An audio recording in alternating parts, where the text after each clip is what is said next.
For those of you who don't know, I am Morning Shot. I'm not a DA show. I'm actually an ACDP show because my political party doesn't come up with cuck ideas like the alphabet people's compulsory training within the Western Cape government schooling. You know who else is not a DA show? The Muslim population of the Western Cape, who is deeply anti the Western Cape government enforcing their dogmatic views on their children. Joining me to discuss this is Ramon. Hello, Ramon. What do you think of this? Yes, hello, Byron. And I'm also not a DA, sure. We just get along with John Steenhuisen. I'm sure we're allowed to do that in a free country. So there's a big war brewing. Okay, war's the wrong term, maybe. But between the Muslim Judicial Council in the Western Cape and the DA, especially the provincial government in terms of the DA, because the DA decided in its infinite wisdom to decorate the state buildings of the Western Cape in pride colors for Pride Month. And the Muslims are saying there are far bigger issues to be highlighted than this stuff. Like, what are you doing? You're just wasting resources on a minority of people that doesn't actually matter to most residents of the Western Cape who want security and food on the table and all the rest of it. And I think this could be quite an interesting topic to discuss about why the DA is maybe far too liberal for the South African psyche. And this example and the story is a great example of that. What the DA tends to want to do is to emulate DP or Democratic Party type policy from the US, and they consider themselves closely aligned with the type of viewpoints that that party does follow. I mean, you know, I love John. John's great and all, but even John's like one of his main idols, as we saw when in his office, was that of John Kennedy, who happened to have been a DP, Democratic Party individual. So they do seem to kind of idolize some of the bullshit that comes out of that party. And in this instance, this seems to be them trying to push the whole diversity is our strength type thing, because that seems to be a talking point with the other democratic branches around the world. The problem is the Western Cape is not equivalent to the rest of the world in terms of progressive viewpoints. And this is an example where ideology meets reality. The reality on the ground is that the Muslim population are saying, this isn't really for us. Yeah, and most importantly, Herman Khilumia, I believe that's his name, one of the great writers who wrote a lot about Afrikaners, said one of the DA's core difficulties is make sure that they remain liberal, knowing full well that the average South African is actually deeply conservative. What the DA is doing is like sort of this performative art to like minorities in South Africa, like the LGBTQ people. And I don't care whatsoever about gay people. We are not against gays. We believe people should live how they wish to live. But there is this overwhelming sense, especially coming from America, of the color revolution of LGBTQI forcing down people's throats across the world. And it is pushed heavily by American NGOs, it's pushed heavily by the American government. And I think the DA are trying to be nice to the gay community, but the gay community is like, what, 0.3% of the population? There's not enough votes for them to go anywhere. Like, what is the point of this performance?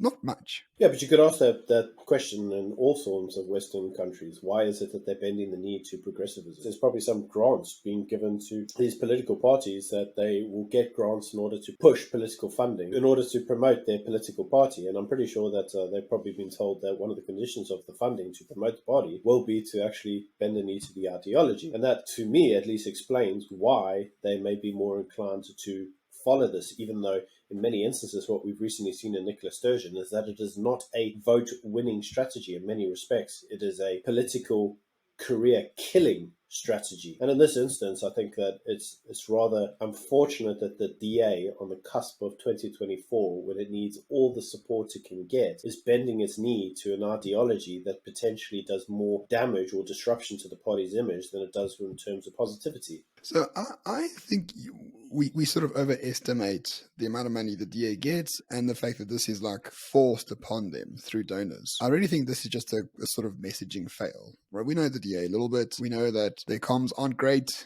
by any means, and they will have an idea, promote the idea, and then sort of move on. They don't really think of the consequences of it. Like, for example, if they had a vigil for like victims of gangsterism in the Western Cape, I'm sure no one would question that. No one would say how much did it cost or what does it mean. People would understand that. If they had a vigil to farm murders, people would understand that. But they don't. They have a celebration of Pride Month. Like, in South Africa, Pride Month doesn't mean anything, guys. It's really not a political issue. It never was a political issue. I'm not too sure why the DA thinks it is a political issue. No, and I think actually that's actually a point that you've made there that is sometimes worthwhile remembering. South Africa didn't actually have the big cultural revolutions that a lot of the Western countries did. And with the falling of apartheid, which was obviously the only kind of real big struggle that we had in South Africa, was that of obviously minority rule over the the majority black. That's the only real struggle the country ever actually saw in terms of cultural revolutions. If you look at it, our cultural revolution, once we actually had the fall of apartheid and the adoption of the constitution, a lot of the rights movements already were granted those rights on day one. They never had to actually fight that fight, right? Because the major fight wasn't that of sexual orientation. The major fight was that of apartheid. I think that's why, if you have things like now Pride Month in the country, it doesn't really mean anything to us because there was never any real great fight over it. And it does sometimes seem when you try to force these big, great victories on the nation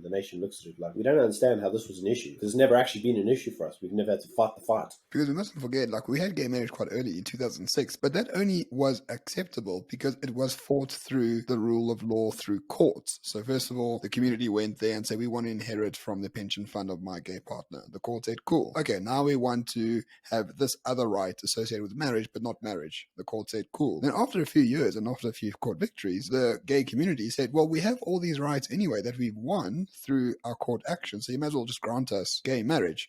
And then the legislature did something very interesting. They didn't say, okay, cool, we'll just expand the definition of spouse. They actually created a separate category called civil unions for homosexual couples. So it has all the benefits of marriage, but it is not the same as marriage in terms of changing the definition of spouse. So therefore, in South Africa, ironically, gay marriage was created separately from marriage. Therefore, we have a far more conservative idea of marriage, depending on the category. Because if you go to America or anywhere else in the world, they changed the definition of marriage itself. So now you got parent one and parent two, not husband and wife, as an example, where you got like 3 people in a marriage or things like that. That can't happen in South Africa unless there's a court challenge to it. So we got the gay marriage early in this country, but it was mainly through NGOs funding court cases. It was never a public spectacle. There was never the big riots, right? I mean, in the UK they had the big Stonewall riots. In other parts of the world they had big riots to forces. That's why Pride Month became a thing, because the Pride marches were meant to be the riots against the existing discrimination laws, which they then converted into a carnival type atmosphere. But that wasn't how they started. They started out as riots or demonstrations against what they felt were unjust laws. When the laws were repealed, they continued to have the demonstrations. They just called them Pride Month instead. South Africa never had the demonstrations against the unjust laws in the first place because we were still fighting the apartheid rules. So we never had those